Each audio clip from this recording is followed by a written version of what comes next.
This group of nurses are going to share their journey on how they broke into medical device sales. There's only so much you can do in a hospital field. If you really want to make a difference on a broad spectrum, this is your opportunity. Like, this is a great field to be in. What steps they took and their advice to other nurses. A lot of nurses I work with, they want more. And you're kind of stuck in this mentality of like, well, to get more money, you have to do more work, you have to take more call, you have to do more of this, do more of that. What about medical device sales really got you hooked to where you're like, hey, I think I'm going to go all in on this? The idea that I could have the life I always thought I could with my family, of actually being able to enjoy my time with them and not come home and be like, I need 5 minutes before I can even talk to you, do anything, get my life back, go back to the things that I was enjoying doing, working out, playing sports, and not feeling like work was consuming me to the point where I couldn't function anymore.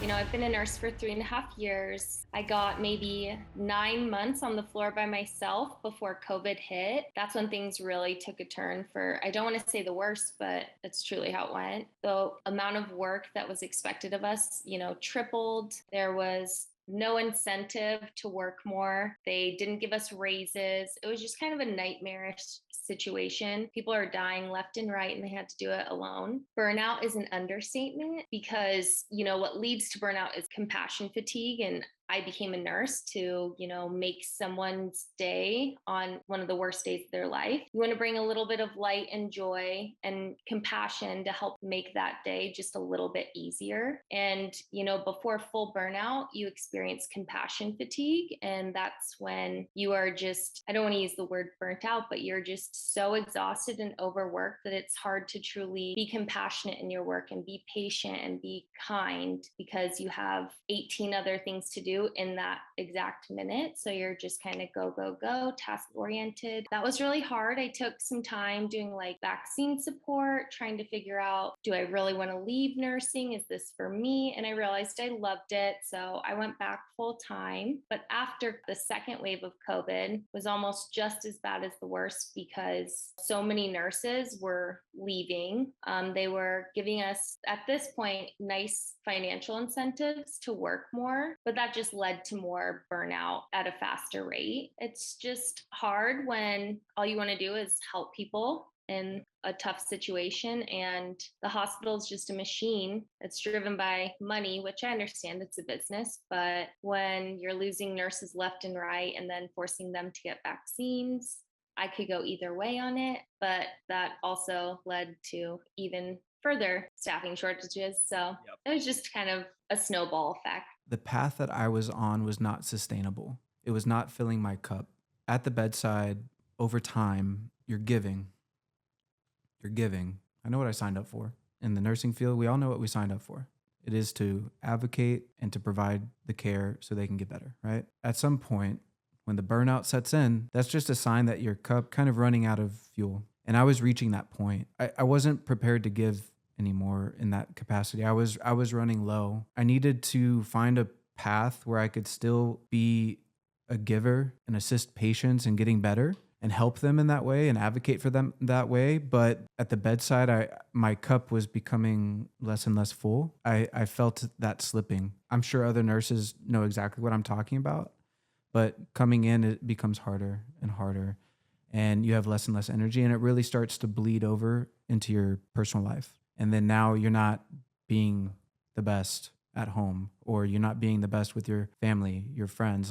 Those key relationships start to get impacted, right? Yeah. The relationship you have with yourself gets impacted. You start losing your identity. I kind of started seeing that happen. And so it was important that I found something that I was still able to help patients without that same personal burden that I was getting at the bedside. And I was also kind of just tired of not feeling, the efforts that you're putting in is not what you're getting out of it. Yeah. And that was a big part of making that transition and seeking this opportunity and this career path was what you put in, you get out. At the bedside, you can put in 1,000%, but you're not going to get that in return. And so there's this give and take that happens under the radar. And that was the main thing for me. What was kind of the moment you started looking at something else? Was it year 1? Was it year 5? Was it year 10? You just finally ran out of it? Or when was that time for you to be like, I absolutely love nursing. It's what I went to school for. I love helping people. But when did those next steps start coming where you were thinking about others? Probably once COVID hit, truthfully. We Mm, never fully recovered from the shortage that we experienced and seeing the care that was just going downhill, but the demand for what they wanted from us kept going up and up and up. And I was like, some of this is just not safe. Like, this is not okay. And this is my license on the line, like my life, my livelihood. Like, I'm not okay with this. mm, So I waited it out and I was like, okay, maybe it'll get better. You know, you got to give it time like anything else. yep. And it just didn't. It became a financial game, turn around, get them in, get them out, like even if they're still not 100%, and it just didn't sit right with me. Mm. I just couldn't do it anymore. And so that happened in COVID, but then you stayed there for about 3, 4 more years after that. What was it like knowing that you maybe weren't all the way wanting to stay there, but then you still went to work for the next 3 to 4 years with those It was shifts? really hard. I loved, loved, loved my coworkers, and that is what kept me there for as long as it did. My Mhm. team was awesome. We had a great rapport. Like, that is really what kept me there for so long. And then we had an incident with a patient, and it really came down to me being reprimanded for it. And I was like, I didn't do anything wrong, and I know that. So Yeah. I'm done. I was working a lot. There was times I was waking up at 4 p.m. My whole biological clock was resetting. Nighttime was becoming my body's awake, daytimes, and then having to separate from working nights until all of a sudden I'm off. And now I got to try to do my social life where everybody's so used to going to bed at night and waking up during the day. And I'm trying to cross function with them. And yeah, so, it does affect, your mental, your social, your physical for sure. You're on your feet for 12 hours. But I think that's some of the main things that a lot of nurses can speak to. And then obviously the big side of it too is, when you look at the financials of nursing, I don't think any nurse truly ever really feels compensated for the Yeah. effort they are putting in, Yeah. regardless of whatever, department they work in. Yep.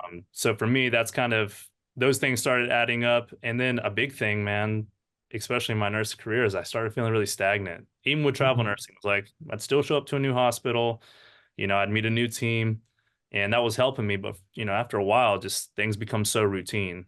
It's like, you show up, you start working around the same schedule, especially as a traveler, you're at the mercy of whatever days they want you to work. You don't get to Yeah. choose your schedule. That's the downside to traveling is because they are contracting you and they are paying you better, you're going to fill in the gaps where they need those gaps filled. So, I was starting to work a lot of weekends. So, not even just working at, nights or whenever it was like I was working the weekends. And then during the weekday when I was off, my girlfriend's going to work, all my friends are going to work. And so you don't mean to, but you kind of build this almost isolation with nursing too, where it really does start feeling like it's becoming work and home and work and home and work and home. Yeah.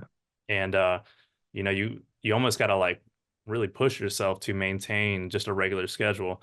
If you're a nurse or a clinical professional looking to break into medical device sales, but don't want to be wasting time, don't want to be hitting your head against the wall of just hoping it works out, or just continue to get rejection letter after rejection letter, then feel free to click the link below and schedule a call with our team where we can talk about the next steps of helping you break into medical device sales well over 6 figures. The initial draw to nursing is this idea that it's going to open so many doors, but there's tons of doors, but there's not a lot of money behind every door. Yep. So you could go anywhere, do anything. I got a friend that went from nursing, now he's with IT, and yeah, he got a little bump, but now he's got more on his plate than he's ever had before, and he doesn't know how to do half the stuff, and there's so many options. But once you kind of find one that you get comfortable with and relaxed in, you stick with that, and then there's this fear of just change, overall just change. Yeah. And you're comfortable. You're like, it's a 15-minute drive to work. I do the same thing every day. It's great. Don't have to think half the time when you're doing it, but Yep. It's comfort. It's pure comfort. And that's one of the kind of scariest, more kind of anxious things for me, is that I'm stepping out of that comfort. But I know that on the other side, once it's going to take a little bit of time to get comfortable. Yep. Once I get there, it's going to be amazing. When I initially went into nursing, I thought it was going to be a lot of autonomy. And it's kind of what they drive home in school. You're caring for your patients, you're doing this, you're doing that, you're doing this. And there's some autonomy, Yeah. but it depends on where you're at. But at the same time, it seems like to me there's more and more like nursing political oversight. I remember being a new grad nurse and being like working on the same floor, because I was a tech for like 2 years before I became a nurse on that same floor. And I was working with nurses that have been doing the same floor for 30, 40 years. And I remember telling myself, I'm like, I cannot do this. Yeah. Like, I love my patients. I love taking care of people. It's always been in me. Like, I just love helping people. And when I saw, I'm like, there has to be something more out there. Like, there has to be something that I can like, and with medical device, like, you're using a product and you're helping surgeons like make a difference on a broad spectrum. And that is more like appealing to me than sitting 12 hours, well, not sitting, working 12 hours and taking care of these patients. And then the next day it's like, I don't even hear from them, like how they're doing. Like it's just like in and out type of thing. We get a lot of nurses that are reaching out to us, or even like nursing students that reach out to us. And it's because, again, you guys all get into wanting to help people, right? But I say this on every podcast, and I've worked with so many nurses. The normal things that I hear is, hey, I'm capped on hours. I really have to just take more shifts if I want to make more money. A lot of times I don't get treated the nicest by either the patients or even the other staff or the doctors or whatever it is. And I'm really at a career stump because like I could go maybe take, after they have some experience, a managerial role, but the responsibility is way more and the money is usually not matching it. And so they feel stuck. But many of the people, again, we work with nurses that we've helped break in, they just know they're meant for more. For some reason, the hospital and especially the nursing culture is like the crab in the bucket culture. It's, if you want to do better, we're actually going to be very rude to you. We're being mean to you. And we'll also tell you, you can't do it because we can't do it. I can just tell you guys, there's a lot of industries that people become stagnant. And I watched nurses where a lot of the nurses we get, they're like, Jake, I don't want to be at the same place for 40 years. We just watched retirement. I don't want that. That's number one. But number two that I see there is, you know, I've worked with a lot of nurses. I've worked with people who they just don't believe in themselves, that they don't believe they can do it. So when you try to go do it, they're going to grab you and they're going to say, you can't do this. You're not good. But deep down, all the nurses like yourself and others we've worked with, they knew they were worth it. And now y'all work half the amount that they're going to work and you're going to make more. And your career trajectory just went up like crazy, right? And so the reason I'm just saying that is I just want to put that as to every nurse out there is like, number one, we see you. Usually when I say that, they're like, are you reading my mind? Because I know the pain points we've talked to enough.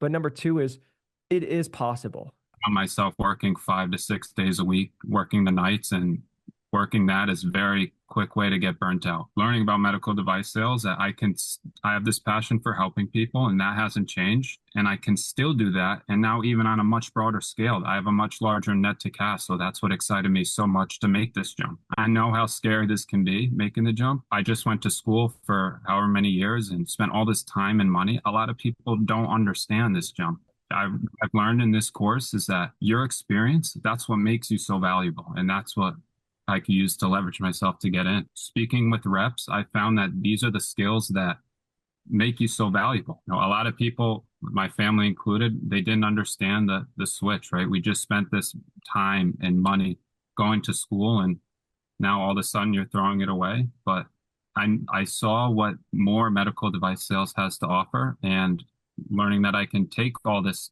great knowledge that I've learned in the hospital and now bring it to this new industry. You know, that's what's going to hopefully set me up for success. What was the thing for you to be like, no, I'm investing in myself? Because so many nurses I talk to are so scared. And they're like, oh, I'm throwing away my degree and I went to school and I did all this work. And it's like, you're actually not throwing it away at all. It was the realization that hospitals, floors, managers, directors, they don't have loyalty to you. I shouldn't have any loyalty to them. As much as I love taking care of patients, and as good as and as hard worker I am, no matter how hard I work and how well I do, I called the unit that I last worked on when I was done traveling, before I became a clinical nurse coordinator. And I was like, hey, I'm ready to come back. And they didn't want me back. And it was, although the last text I got from the manager was hope to see you soon, they had a new director who was going some different ways. And I immediately saw that it didn't matter. Even though everything that I brought to that unit, I won a Daisy Award on that unit. They had no loyalty to me. Yeah. I thought I was family and I wasn't. And so that was the moment that I realized, okay, I need to make a change for myself. I Yep. need to invest in myself. I know the investment is going to pay off because I've invested in other ways when I made that change to go traveling. Yep. So many of my nurse friends, you get comfortable in a unit, you get comfortable in your nurse family. A lot of nurses, all their friends are nurses. Trust yourself. Don't give up. If you are really that unhappy, you're obviously unhappy, right? You're looking for something different. You're doing some research, you're looking out, make the change. It's terrifying. I was so scared the first time we talked. I thought I was making the biggest mistake of my life and I was going to be homeless and broken, all of those fun things. And you just have to know that there's something better out there. And if you really believe that and you put in the effort and you put in the work and you follow the process, you will get there. But you don't do that if you don't put in the effort that you want back. And I've had coworkers tell me that. I'm like, oh, when are you getting out? What are you doing after this? They're like, I want to go here. I just like the comfortability. And like, I never saw myself and I could never even understand how people thought that way. And that's Yep. okay. That's okay. Some people that We're all work. different. Yep. We're all different. But like for me, I didn't align with that. And so I knew that if I was going to get out of my comfort zone, it was going to mean spending money and time into going into an industry that I knew nothing about with people that I knew like I didn't know any people in it at first, but I knew that for me it was going to be worth it. And ultimately that was just because I didn't want to waste my time. Yeah. I don't want to waste time. Like I'm very efficient. I try to be efficient. And so for me, I was like, let me just do this. And it paid off. And it will pay off. If you put in the work, it will pay off. I'm somebody, if I can do it, seriously, if I can do it, I'm not the smartest person in the world. I'm not like the best looking. I'm not like this, that, the other. Like it doesn't matter. Compare yourself all you want. And I truly believe that. I know I went on a little bit of a tangent, but I just wanted to go all that to say, like, those were all the biggest reasons why I was just like, no, I'm not going to do a bachelor's. I'm going to just do this now and make it quick. And it worked. There's going to be a lot of nurses listening to this, so you get it. You've either worked Black Friday or Thanksgiving, Christmas Eve or Christmas Day, New Year's Eve, New Year's Day, Easter. You work all these holidays. You're so pulled away from your family, you just don't have the time. It's not that we were not making a good living, because we did fine as nurses. I'm not complaining about that. It's what medical device offers outside of financial that is the biggest impact. As a nurse, you have a lot of value. You bring a lot of value to the table, especially those of you who worked through COVID. You understand what it's like to be in the trenches. You understand what it's like to deal with hard situations, and you can spin that in your favor. And the second thing I would say is you're still impacting patient care. Nurses don't get into nursing for money. At least most of the ones that I know don't. I don't know many that do. I'm sure there's some, I'm sure. But nurses get into it because they have a genuine heart for caring for other people. It's what they have, a heart of being a servant. They want to help others. They want to drag people out of their lowest positions and help them to be better people. A lot of times when you look at med device, people see it as the other side, the dark side, whatever they say. But you're still impactful. You're still doing something that's going to help someone, help better their lives. You're making a huge difference in their lives. You're not just some guy who's coming in to push product. You're some guy who's coming in oral to add value. You're coming in with a product that's going to improve someone's life. And when you present that to a provider or a nurse or whatever it is that you may be presenting to, whenever you can show how this is going to make a difference in someone's life, and they make the plunge and they decide, all right, you know what, we're going to go with what Tyler wants. We're going to go with what he's bringing to the table. You have now impacted everyone that facility is going to come into contact with. And you have you cast this broad net of helping others that a lot of people think that you're getting away from, but you're not. It's just finding a different way to attack patient care. So it was a no-brainer for me. About early mid last year, had the thought of maybe doing medical device. I remember the first conversation we had when you asked me kind of our why, or like, what's your experience with it? And the one time that I remember that kind of captivated me the most was, I told you about how the ER uses the Lucas, which is a Stryker product. And showing up to this ER, I'd never used it. And we ran into a situation where a patient coded and they attempted to use the Lucas and nobody knew how to properly set it up. So we wasted, precious time trying to get this machine and then just ended up having to take it off, do manual compressions. And that actually led them reaching out to a Stryker rep and him coming out and actually teaching us how to use the product, telling us how it works. And then not only that, him being able to provide the statistics of why the Lucas is important and, you know, the difference it makes in turnaround times and patient recovery. That's kind of what kind of lit the fire. And I looked into it, and, you know, then you quickly learn that you can't just throw your resume at a medical device company and get a job. I knew that nursing wasn't the long-term play. I mean, even 1 year, 2 years in, you're looking around the unit and you're saying, you know, you're looking at the older nurses and you're like, dang, man, you know, they look like they've gone through it. You know, Tired. they're limping, they're tired. It's like, that's not, I can't be that. Whatever comes from this, I can't pursue this forever. And so I always had that in mind. Originally, I was thinking anesthesia. I even pursued that, applied to some programs, and then COVID happened. That kind of shook things up. With COVID, as sad as it is, you know, it was a tough time for everyone, but it did ultimately become very lucrative for a lot of nurses in terms of traveling opportunities. And that kind of changed my trajectory. And ultimately, I sat down and pursued alternative options. With all that extra capital that I accumulated, I invested in real estate with my ex-wife, and then pivoted into entrepreneurship. I operated a mobile IV company for almost 3 years here in Fort Lauderdale. When my son was born, then again, that cost benefit analysis was there, and I was like, I can't do this and be the father that I want to be. So I fell back on nursing at that time. But a friend of mine calls me one day. He's like, dude, you're not going to believe this. I just broke into medical device sales. You've just got to look into it. And I came across your page. And I think I probably applied to 15 medical device openings. And it was the same response from all of them. They don't even give you like a separate response letter. They're literally all verbatim. Hey, thanks for taking time and interest in our company. We want to inform you that we're choosing to go with another candidate. Kind of was like, all right, well, I'm going to focus back on nursing. Tried, or at least I thought that's what trying was. Exactly. That's what I was just going to say. Yeah. Everyone's like, well, I tried. I did my best. And I'm like, you sent 15 applications and just called it quits. You know what I mean? Exactly. So what I thought was trying. And so I went back into nursing. Life has a really weird way of just throwing opportunities in front of you, or, you know, giving you answers when you do feel stuck in ruts like that.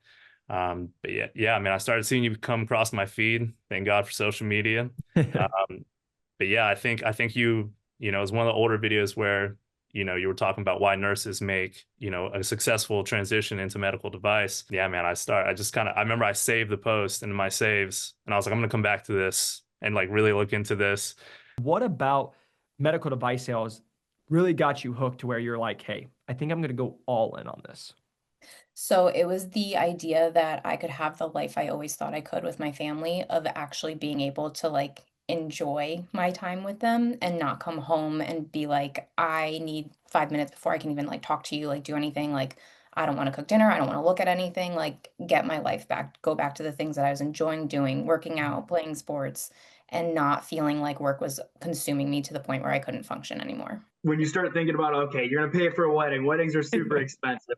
And then eventually you want to be able to buy a house and have kids and all these things that you want to be able to have. And although I love what I do, it's not financially feasible with the lifestyle that my fiance and I want to be able to have. So in a nutshell, I would say opportunity for more growth. And so that was a big draw for me. So I started looking at medical device maybe like a month or two before I initially even reached out to you. So I was trying it on my own, and I was reaching out, and I felt like there were just gaps in my ability to reach out and form really good connections. And the interview process was super new to me. And so I started trying to learn some more. And then I was at the gym one day. I remember I was sitting at the gym. I kind of got tired of listening to the music that I was listening to. I was like, I'm just going to change it up. And I'm just going to listen to a podcast. And I just typed in medical device sales. And your podcast was the first one that came up, and boom, I just hit it, and I listened to it. Ever since then, I hadn't stopped listening. A lot of nurses I work with, they want more. They want more money. And you're kind of stuck in this mentality of like, well, to get more money, you have to do more work. You have to take more call. You have to do more of this, do more of that. But they're always clamoring for more money, more money, more money. And then it's like you have a route, and it's kind of funny that I haven't really thought of it. It's you have this route to more money, or an option, a door. Yep. But you're too afraid to go there. But you want it, but you don't want to do any change.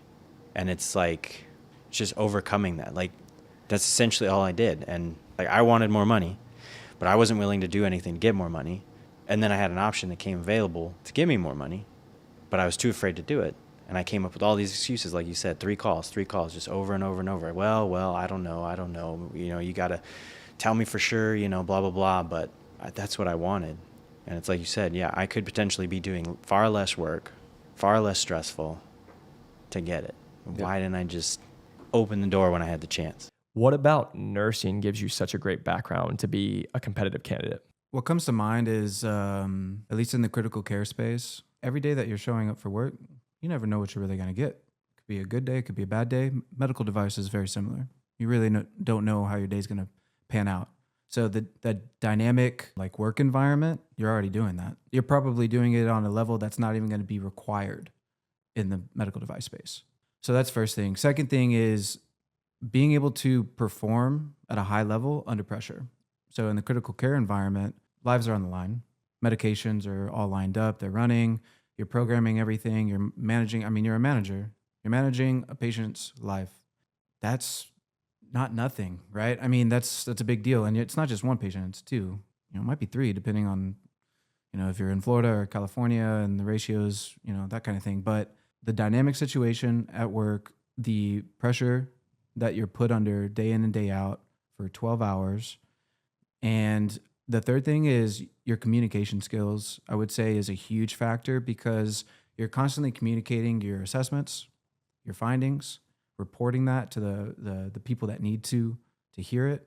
And you're communicating with physicians on a high level, on a low level where it's just, more social, and on a high level where it's like lives are on the line. And at the end of the day, in medical device sales, you're communicating with your multidisciplinary team in-house with the company you work for, and out in the field with the surgeons and the medical team that you're working with.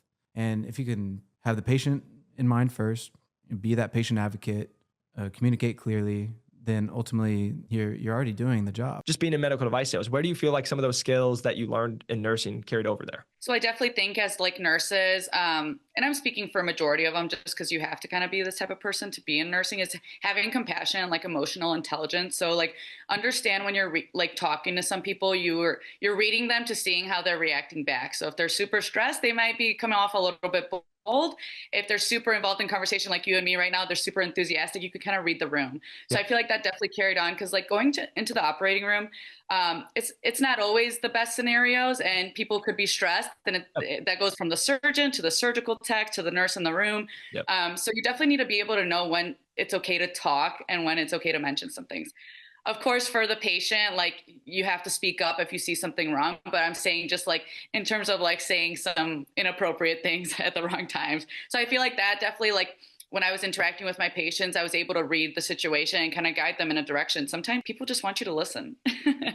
So yeah, that's one thing that I really took forward.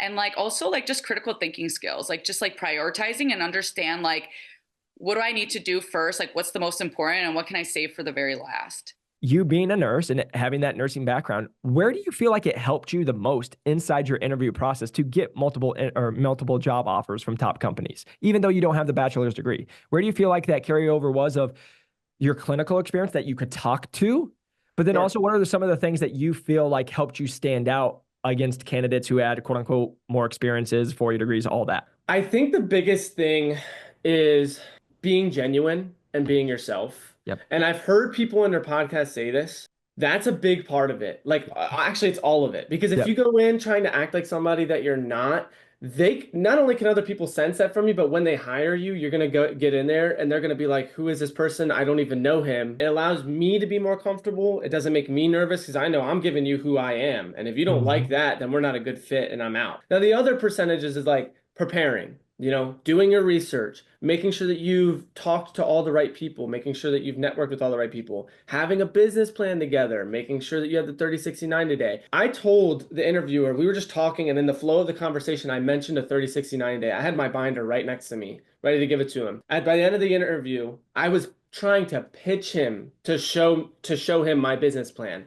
And he was so impressed just by me saying that I had put together a 30, 60, 90. He was like, I don't want to see it. Like, don't show it to me. The interview process was interesting. They'll tell you have great clinical experience. And then on the other hand, they'll tell you, okay, well, you don't have sales experience. And I like to give them some pushback and say, I do have sales experience. I do practice it day in and day out in the hospital. Every day I'm building relationships with doctors, with surgeons, with patients and their family members. Trying to get a doctor or surgeon to do anything is a sale in its own. I can think back to an example from last week where I had a patient where I feel like they needed their care to be escalated, and I felt like they would benefit from these few things, and I had to bring that to the doctor and tell them why that they would benefit from them, and getting them to do that was ultimately a sale on its own. So I give them some pushback, say we do have sales experience as nurses and we practice it almost every shift. Especially my clinical folks out there, you're worth that amount of money. It's weird going into these interviews and they say, what's your salary expectation? It's weird saying $130,000. It's not normal. It's not comfortable. That's your value. And that's what you bring to the table. You've got a load of clinical experience. You've got all these experiences that no one else can have. Yeah, you've got a biomedical engineering degree. I don't care. I don't care. There's nothing that can take away from the time that you've spent at bedside being hands-on with the patient. The way I've explained it to other people is nursing opens doors, but it's like opening doors to like a 3-2, a 3-bedroom, 2-bath house. And then where med device to me, as I've gotten into it, it's opening doors to like a Coliseum or something. Yep. It's not this little itty-bitty single-family home. Yep. There's so many options. I had a rep. It was Boston Scientific, and it was for urology. It was basically a bladder stimulator. She's like, oh, you got a great personality. You should do this. I handed in my 2-year-old resume and never heard a word. Never heard anything. And I did the same kind of thing. I was like, well, it's just not meant for me. I'll just go back to this, screw them, blah, blah, blah. The kind of the crab mentality still. Then before I even started the program, it was the same situation. It was, throw the resume out. No, we went a different direction. No, we went a different direction. No, we went. I'm like, what's going on? How is it that I can do this with nursing, but I can't do this in this? That's when I finally signed up and I realized what I'm looking into. I think I had for this position, I think I'm at like 8 or 9. I never thought in a million years I'd be doing 8 interviews to try to get a job. It felt like they were kind of trying to weed people out. They want someone that's going to work hard. Yeah. They want someone that's going to do the job. Someone's going to put the extra effort in. From what I've heard, I probably had the easiest interview process of some of the people that are in the program. And it was still drastically harder, crazy harder than any nursing interview I've ever been in. I mean, we're talking like a 10-minute interview of what's your name? What do you like to do? Do you like ice cream? Yeah. And then, okay, you're hired. Yeah. Versus get to know, make sure they're making the right call, weed out any people that weren't, right for the role. I don't know if I speak for all nurses, but I think a lot of us get in our head the what ifs, this could happen, that could happen. It's the natural mindset of a nurse is that fear of the worst thing that could possibly happen. And I think what I knew was that if I said no, there would have continued to be that, well, nobody's hiring me, this isn't happening, maybe I shouldn't do this, that fear and that doubt and that weighing you down and that stress and that anxiety, and it's not fun to deal with. When I was like, no, I'm going to prioritize me, like you said, that felt good. Lord knows what I would have been. Maybe I'd be divorced and on the street because I beat myself up or something, but I actually took a chance and it felt good. What was it like for you to go through the interview process as a nurse with no sales experience? So I feel like that's when I really relied on my clinical expertise to really sell them on it, and just giving them scenarios. You have to be ready to talk about examples. Otherwise, if I just say I'm compassionate, nice, hardworking, that doesn't prove to them anything. Anybody can say that. Yeah. But giving them examples, I feel in my clinical field, teamwork, 2 questions that they asked me was tell me a really good time where teamwork went well, and tell me a bad time when teamwork went terrible. And I was able to provide those examples, and this regional sales manager, she loved it. She's like, oh my gosh, yeah, that's a perfect example, because that's what we go through too. What did you get for feedback of what made you such a strong candidate with your background? Yeah, they really loved the fact that I was not only a nurse in the clinical field, but that I also had that managerial experience too. And they could tell that you don't get that just by punching a clock, doing one thing. And so they knew that I would put forth the effort that they were looking for to make sure the patients were cared for. I love that. Now, did you ever hear any concerns? I think the one concern that I heard from somebody was just that I was new to the industry, that I didn't know what I was getting myself into. And I said, well, I can understand that I haven't been in med device before, but you're probably looking for somebody who's a go-getter, a hard worker, someone who's not going to quit, and someone who's going to show up and do what they have to do. And I promise you, I am that person. Like, I did not get to where I got to by slacking off, calling out sick, like doing those things. So if that's your concern, is that I just haven't been in this industry enough, ask me a question. How can I change it for you? Do you want to know about the body? Do you want to know about the system? Like, I'll tell you about your device because I've already looked it up and I know. So let's go. One of the common threads was, okay, yeah, you have a great clinical background. That's cool. But doesn't mean that you're prepared for the dynamic day-to-day that this position is going to be. They were trying to make sure that I had the mindset going into it that I was going to be able to have a very unstructured daily schedule, because nurses, like I said, you clock in, you clock out. You're on that unit, you know everybody. When you're out in the field as a device rep, it's not that at all. You're constantly saying, hey, how's it going? Introducing yourself. Every day's different. The staff's always changing. And so I would say that was the main objection that I personally received was, are you going to be able to wake up every day and not know where you're going to go? So my rebuttal, actually, me personally, I worked in a float pool. That's how I leveraged and handled that objection personally was, well, yeah, I might be a nurse and I might be in a unit, but I'm also in a float pool. So I'm credentialed at 4 hospitals in this health system. And so they're calling me at 4:30 in the morning or texting me at 4:30 in the morning, telling me where I need to report. It could be a unit I've been in. It could be a unit I haven't been in. And so I was kind of already doing what they're describing. And so that's how I handled that. Kind of talk about like doing all that work, doing all that hustle to be like, you got the rejection letter. It was for structural heart division, which I'm a cardiac nurse, CVICU. So I may have put in my eggs in one basket a few times here and there because I was very aspirating into high aspirations into cardiac. But the interview went great. I knew I did good. I knew they would want me on their team. And just to know that people in that situation, for somebody who's never interviewed, really, truly, I've never interviewed. My first interview, I was already a CNA with the manager. So it's like, yeah, get your RN, and we'll hire you on. Yeah. That was my interview.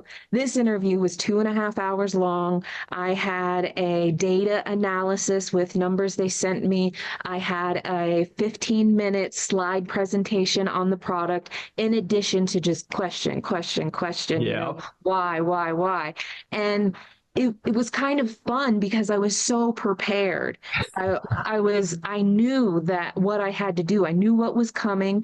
And at the end of it, I felt so good. And I was like, regardless if I get this, I know I did good. I know now I can do this again. Yep. So when that opportunity comes again, I'm still going to do good. Yep. And so when I sent you that voice note, I was so proud of myself. Nobody could take that away from me, even if I didn't get the job. They went with somebody internal anyways, and that was the only reason. They already had them in their system. And luckily, the very next interview I got was with the same company, and that manager's talk, right? Jonna, I did my research on you. You're exceeding my expectations. The only reason you didn't get that job is an internal candidate. And that made me even more proud of myself. But you don't understand how that process works, and there's a lot of confidence to be had in understanding where you are in that process and knowing the right things to say and how to sell yourself. But I will tell you the most valuable thing in this program, bar none. I mean, it is, I can't even talk about how important this was for me. And I didn't know it existed until I got in. It's the mock calls. No offense. It's not the weekly calls with you. You were very helpful. Don't hear what I'm not saying. Yeah. Super helpful. But that's where I got the most value. That's where whenever I reflect on this and think, was it worth it? Did I really need to do that? Yeah, I absolutely did, because I had no idea how to talk about myself. I had no clue how to talk about my past. I had no idea how to manipulate those into something that's advantageous from a hiring manager to hear somebody say. I've done crazy stuff in my career. I've recovered people after open heart surgery.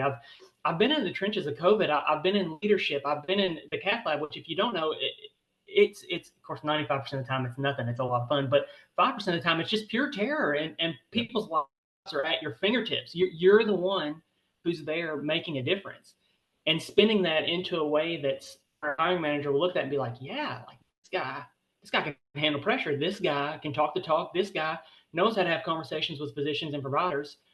I didn't know how to do that beforehand. And you're not really taught how to do that as a nurse, but this program set me up for success. And how much has your life changed from when you were a nurse to now that you're in medical device sales? When I come home at the end of the day, that cup, it's not empty anymore. It's still full. And now it's bleeding over, and it's impacting what I can and cannot do outside of my professional life. So my friendships, now I'm communicating with my friends more. I'm communicating with my family members more. I'm with my son more presently. I can give him the best part of me now. Whereas before I was really having to find that because I had already given it all at work, and I didn't like that feeling anymore. Not to doom and gloom nursing, but this path that I'm on now is the complete opposite of that.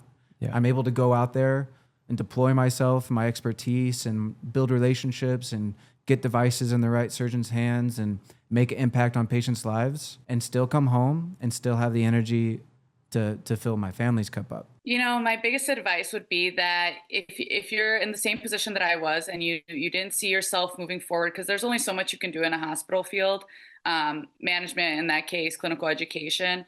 If you really want to make a difference on a broad spectrum and like work hand in hand with the surgeon to make differences, this is your opportunity. Like, this is a great field to be in. I haven't stopped smiling since I got the offer letter, and that was like 3-4 weeks ago. So it's just such an exciting step, and it's only looking forward from here. And like, I was talking to you offline about this, but like, I'm keeping my foot on the gas pedal and just keeping this momentum going. And like, there's no way, like, you just are learning so much constantly. Like, there's just so much. If it's not from surgeons, it's from surgical techs, other nurses, like other reps. Like, you're just constantly surrounding yourself around people that are like trying to be successful and see you win as well. Couldn't be always the case, but majority of the case, yes. Like, I've met so many great people from different medical device companies that are just rooting for me, and I'm rooting for them. And it's just been it's like a whole different world that you're entering. So it's truly exciting. And I am looking forward to what's going to look like in 5-10 years from now. Start thinking about life and seasons. Yep. I think that's a good point, because even going through, my divorce, that was a season.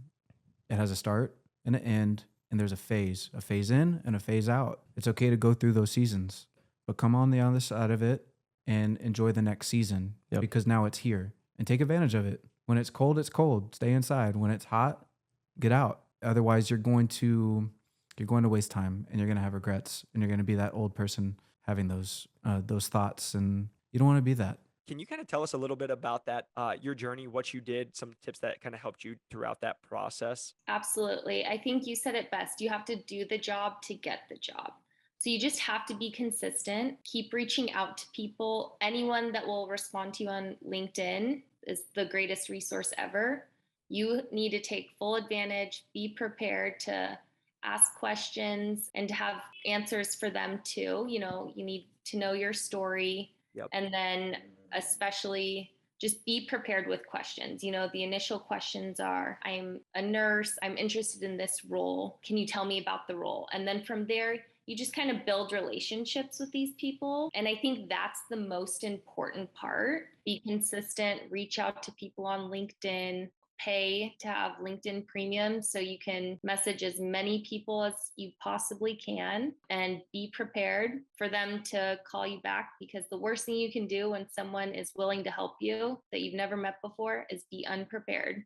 I think a big thing that maybe a lot of people might be able to take, like when it comes to measurable steps, is like, first of all, be patient with yourself. You have to take these things slow. There's a lot. It's like drinking from a fire hose. You're talking with a lot of new people. It's nerve-wracking, this, that, and the other. It's like learning a new language. It literally is. Make your goals measurable. Sure, have your expectations high. Have high expectations always. But if you see that you're burning out, don't flood yourself with 50 calls or whatever. Like, if that's too much for you, then be honest with yourself and slow down. I've had to do that. What were the biggest takeaways or biggest things that led to you having that way more confidence throughout the process than when I first met Robert, when you first joined and said, hey, I want to break into medical device sales? It's definitely not being afraid to fail, right? I come from a sports background, baseball particularly. It's known as the game of failure. So I've learned to deal with that at an early age. Just the same thing in this industry. Being in the course, the first couple calls that I made networking with reps were a lot different than the last few. My first ones were probably a bit more surface area and just learning for me. And again, you just build off those learning experiences. Don't think of it as a failure. Think of it as an experience to grow from. From each call, you get a little better. And even in the interview process, the more you go through, it's just practicing those reps and taking what you've learned and leveraging that moving forward. I started the course.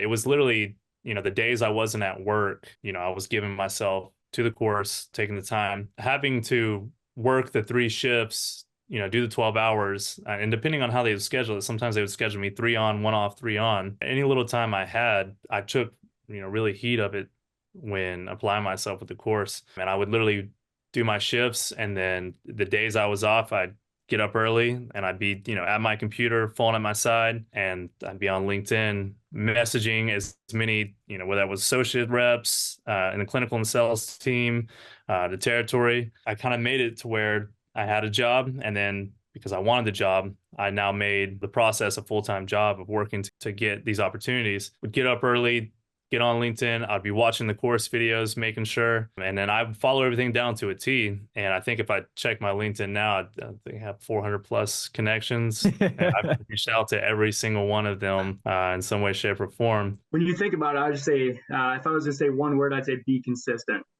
Be consistent and be all in. It's a hard process. It's a long process. You can have ups and downs and different things, but you can't let your foot off the gas, because if you want to be successful, whether you're getting in or obviously when you get into medical device, you have to be consistent, whether it's reaching out to people or you're following up. That's what's going to make you successful. And so it all starts from consistency and just set that standard for yourself, but always exceed it. We actually hopped on a call in kind of a rough patch that I was going through. You're like, John, there's a tone in your voice that you have right now that is not the John that I remember meeting on our consultation. And you really need to start bringing that back, because what I'm not hearing from you is the energy that you should be providing in these conversations. And if you're low energy in these conversations, then you're not going to move forward. This is going to be harder. Even if you have the best way to handle an objection, if you're not bringing that energy, these people aren't going to want to work with you. And so I remember you telling me that. It also brings me to a second point, is there's a strategy behind this as well. There's the alter ego, and kind of maybe putting on this alter ego to handle these moments that you might not be used to or comfortable with. Clark Kent, Superman, Bruce Wayne, Batman. It's one person, but they're different, how they handle things. Kind of putting on that other hat when you're networking and interviewing is a huge X factor in delivering a message, because all the candidates could be saying the same thing, and very likely they probably are. It's just like slight deviations from the mean. The tone in your voice, the energy that you bring into that moment, that could be it. It could be as simple as that. Man, when we had that talk that day, you hopped on the phone with me. I think it's also important to state that you have to be willing to take feedback throughout this, because if you're not willing to take feedback, then you're going to miss opportunities. And I was able to take that feedback, that criticism, not personally, but as a critique, like, oh, he's kind of right. I'm bringing low energy right now. And so when I made that switch and I started bringing that energy, that tone of voice, the eye contact, the presence, you feel different.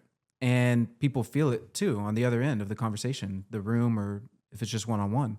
And in my personal life and in my professional networking journey to get into medical device, just like that. I mean, that night I sat on that advice, but moving forward, everything's changed. Bet on yourself. You're the only one that's ever going to change and make change for yourself. And then 2 is stay consistent. That was hard for me, reaching out to as many people as I did throughout the program. And for the first few weeks, I wasn't getting results, and you get discouraged, especially with as busy as my schedule was. But you encouraged me, nope, just keep going, keep that consistency, keep your follow-up, and it'll come. And so just bet on yourself and stay consistent. If you enjoyed this video, Check out our other video where we talk to experts inside of medical device sales, where there's over 100 years of experience coming from top executives and surgeons sharing what they look for in top reps in medical device sales.